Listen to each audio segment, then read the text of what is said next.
Day one of James's standardized assessments finds us in the room that my students have nicknamed the testing closet.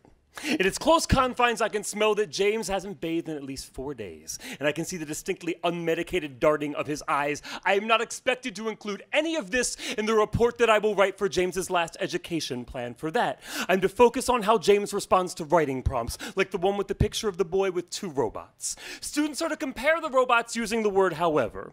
Nobody ever uses however correctly. When he sees the picture, James asks me, "Mr. August, can we name them and shit?"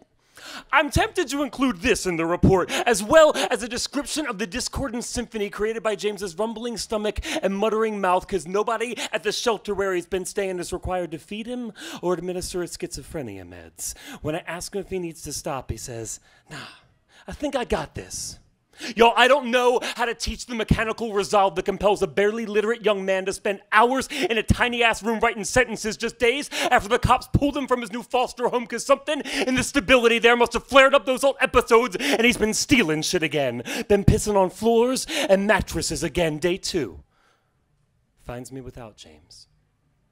Day 3 finds James just 12 hours after being released from the hospital because the guys at the shelter don't see the unmedicated schizophrenic. They don't see the 21-year-old high school student who won't even get a diploma. They just see the motherfucker who stole their shoes. And from across the testing closet table, y'all, I can distinctly make out the 3-inch unstitched gash in James's scalp from when they dragged him into the street by a fistful of his tracks. It is gaping like the most cynical of mouths, issuing a reminder that black and retarded are the only 2 strikes you need to be out in this world that I am supposed to be preparing him for, but I won't include any of that in the report either. But I will write that James has given the only response to the robot prompt in 7 years that has made me cry. He wrote, "The boy has 2 robots. However, he loves them both."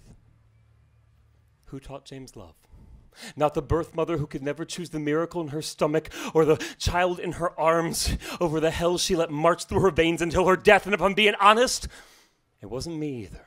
Because despite the close confines he occupies in my heart, the rest of me is bound to a system that just wants a report, and I will write it with a prayer, because sometimes a prayer is the closest thing a teacher has to control. I will write it desperate to believe that something in my time with James has built a shield for him, that all of my students I am balm to bruised skin, a lullaby sung inside beaten hearts. I will write it, stealing James's own line. It will read, "In 7 years, I have taught over 100 students.